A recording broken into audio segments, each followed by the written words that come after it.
Hello दोस्तों, मैं हूं अभिषेक और आप देख रहे हो पोल्ट्री वाला यूट्यूब चैनल। दोस्तों, आज के वीडियो में हम इस विषय पर डिस्कशन करने वाले हैं कि शुरुआती में जो हम ब्रीडिंग करते हैं चिक्स का, वो ब्रीडिंग के फेज में ऐसे कौन सा मैनेजमेंट करें कि जिसके चलते शुरुआती दिनों में चिक्स की होने वाली मोर्टेलिटी एकदम ही ना के बराबर हो या फिर जीरो हो।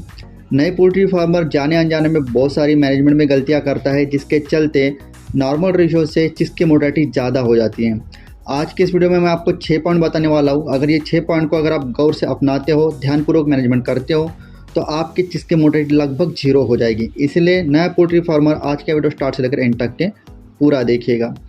वीडियो के आगे ले जाने के पहले पोल्ट्री पीडीएफ ई बुक और हार्ड बुक का एक छोटा सा इंट्रो हम देख लेते हैं, उसके बाद इस वीडियो के आगे बढ़ेंगे। पोल्ट्री बिजनेस करना चाहते हो तो वीडियो में दिखाई जाने वाला पोल्ट्री पीडीएफ ई बुक और पोल्ट्री हार्ड बुक एक बार अगर आप पढ़ लेते हो तो पोल्ट्री के रिलेटेड बॉयलर पोल्ट्री फार्मिंग, देसी पोल्ट्री फार्मिंग और लेयर पोल्ट्री फार्मिंग की 90% जानकारी आपको मिल जाएगी। इस बुक में मैंने डिसीज, मेडिसिन, वैक्सीन और फीड मैनेजमेंट के अलावा चिक्स आने के पहले दिन से लेकर बड़े होने के बाद उनको बेचने तक इन सारी बातों को कवर किया है। पोल्ट्री पीडीएफ ई बुक और पोल्ट्री हार्ड बुक दोनों में भी सेम इंफॉर्मेशन दी गई है और ये दोनों भी बुक आपको हिंदी, इंग्लिश और मराठी भाषा में मिल जाएंगे। पीडीएफ ई बुक आपको मात्र 50 रुपये में मिल जाएगा और हार्ड बुक आपको 250 रुपये में मिल जाएगा अगर आप प्रीपेड 250 रुपये ऑनलाइन पे करके इस बुक को खरीदते हो तो।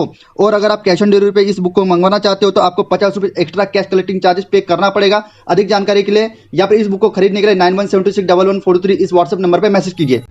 सबसे पहला पॉइंट, शुरुआती दिनों में ब्रीडिंग का तापमान 33 डिग्री सेल्सियस से लेकर 35 डिग्री सेल्सियस के आसपास हमेशा रखना है।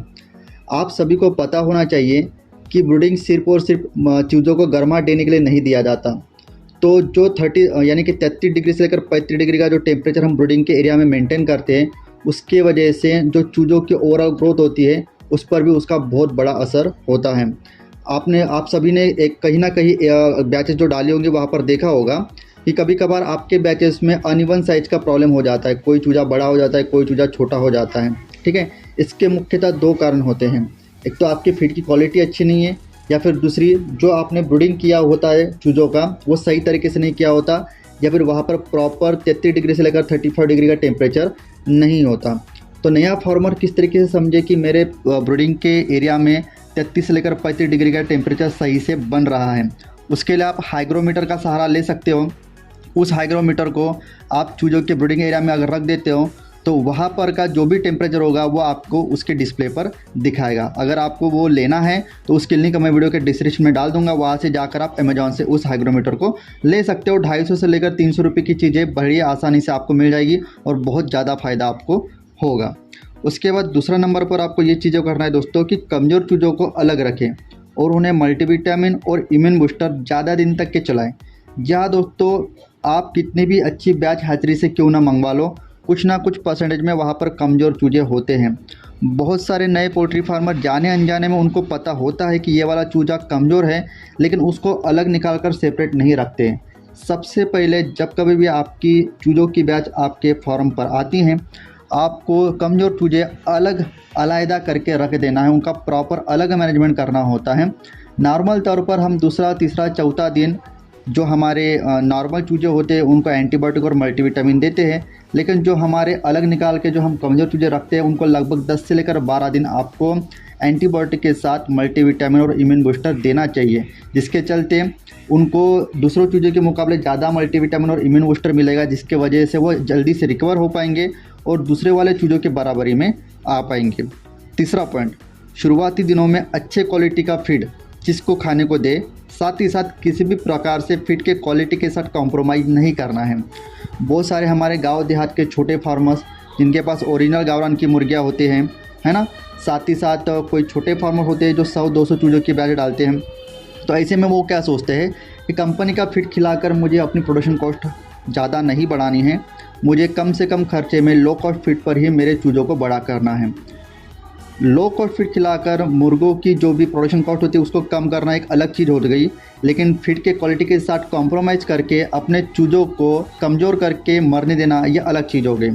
इसलिए शुरुआती कम से कम जो महीने भर का जो फेज होता है, टाइम होता है, उस समय में भले ही आप अपने घर पर एक अच्छे क्वालिटी का फीड बनाइए या फिर रेडीमेड बना बनाया कंपनी का फीड लेकर आइए, लेकिन शुरुआती 1 दिनों में किसी भी प्रकार से फीड की क्वालिटी के साथ आपको कॉम्प्रोमाइज़ नहीं करना है।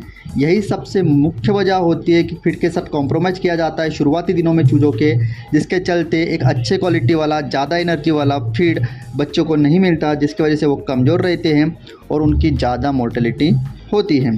चौथा पॉइंट, जिसकी प्रॉपर वैक्सीनेशन कीजिए और उन पर वैक्सीन से आने वाले तनाव को मल्टीविटामिन देकर कम करें।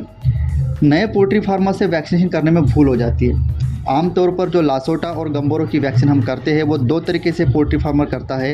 एक तो ड्रिंकिंग वाटर में उसको पीने के लिए वैक्सीनेशन देता है, या फिर उसके आँख में या फिर नाक में एक एक बूंद डालकर उसकी वैक्सीनेशन करता है। आँख में या फिर नाक में जब कभी भी आप एक एक बूंद डालकर उसकी वैक्सीनेशन करते हो 100 चूज़ों के लिए 100 का डोज, तो वहाँ पर नॉर्मल स्ट्रेस उस बच्चों पर आता है। लेकिन जब कभी भी ड्रिंकिंग वाटर थ्रू हम चूज़ों की वैक्सीनेशन करते हैं तो वहाँ पर रिकमेंडेड डोज जितने भी आपके चूजे होते हैं उसका 1.5 गुना डोज वैक्सीनेशन का इस्तेमाल करना होता है। जैसे कि आपके पास 200 चूजे हैं तो आपको 300 का लासोटा या फिर गंबोरो का वैक्सीनेशन पानी में मिलाकर उनको देना होता है।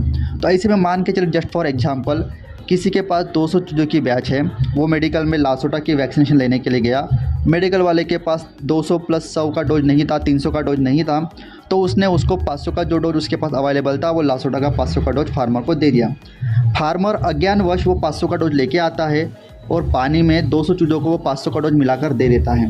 तो ऐसे में गारंटेड स्ट्रेस की वजह से, वैक्सीनेशन की वजह से जो स्ट्रेस चूज़ों पर आता है, गारंटेड मोर्टेलिटी होगी ही होगी। जहाँ दोस्तों आप सभी की कहीं ना कहीं वैक्सीनेशन होने के बाद आपने मोर्टेलिटी देखी होगी, वो वैक्सीनेशन के एक्स्ट्रा आने वाले स्ट्रेस की वजह से मोर्टेलिटी होती है। इसलिए हमेशा ध्यान में रखिएगा, जितने भी आपके चूजे हैं, अगर वाटर में आपको वैक्सीन करना है तो उसका 1.5 गुना ही डोज आपको इस्तेमाल करना है, ज़्यादा डोज इस्तेमाल नहीं करना। जस्ट फॉर एग्जांपल 200 चूजे अगर आपके पास है तो 300 का वैक्सीनेशन का डोज पानी में देना है। 1000 की बैच आपके पास है तो 1500 का वैक्सीनेशन का डोज आपको पानी में मिलाकर देना है, उसके ज़्यादा नहीं देना है। 5वां पॉइंट, ब्रीडिंग का घेरा हमेशा गोलाकार होना चाहिए। कभी कभार जल्दबाजी में नए पोल्ट्री फार्मर्स त्रिकोण आकार का, चौकोन आकार का गोरा यानी कि घेरा बना देते हैं, जहाँ पर कॉर्नर्स होते हैं। किसी कारण के चलते आपकी लाइट चलेगी, ब्रीडिंग का टेम्परेचर आपका सही नहीं है, जिसके वजह से हुडिंग करते हैं चूजे, एक दूसरे को चिपकते हैं गर्माहट पाने के लिए। कभी कभार अगर आपकी लाइट चली जाती है तो एक दूसरे के ऊपर भी चढ़ जाते हैं गर्माहट पाने के लिए, जिसकी वजह से जो नीचे चूजे होते हैं वो दबकर कॉर्नर में मर जाते हैं। इसलिए हमेशा रिकमेंडेड है कि हमेशा ब्रीडिंग का जो घेरा होता है, टीन का पतरा होता है, वो गोलाकार आकार में ही रखा जाए ब्रीडिंग के समय में। 6वां पॉइंट, लाइट जाने पर दूसरा पर्याय रास्ता आपके पास बैकअप के लिए हमेशा होना चाहिए। भले ही आपके पास लाइट जाने के बाद इन्वर्टर हो या फिर जनरेटर हो, या फिर आप सोलर पैनल से इलेक्ट्रिसिटी जनरेट करते हो, रास्ता कोई भी क्यों ना हो। जब आप बॉयलर बच्चों की ब्रीडिंग करते हैं तो शुरुआती 7 से लेकर 8 दिनों में आपको चूजे के पास ही सोना होता है, और अगर आप देसी मुर्गियों के चूजे अपने फार्म पर लाते हो तो शुरुआती कम से कम 15 दिनों तक के आपको चूजे के पास ही सोना होता है। जिसके चलते अगर किसी कारण से लाइट चली भी जाती है तो जो भी दिक्कतें आने वाली होती है लाइट जाने के बाद, चूज़ों की मोर्टेलिटी होने वाली होती है, वो आप वहाँ पर रहने की वजह से उनको रोक सकते हो। इस तरीके से अगर आप प्रॉपर दोस्तों मैनेजमेंट करते हो तो आपके चूज़ों की ना के बराबर मोर्टेलिटी होगी। आई होप दोस्तों वीडियो में दी गई जानकारी आपको अच्छी लगी होगी। इसी तरह का पोल्ट्री का एक नॉलेजेबल वीडियो लेके हमारा ही पोल्ट्री वाला चैनल पर मैं मिलता हूँ आपको नेक्स्ट वीडियो में। जय हिंद, जय भारत।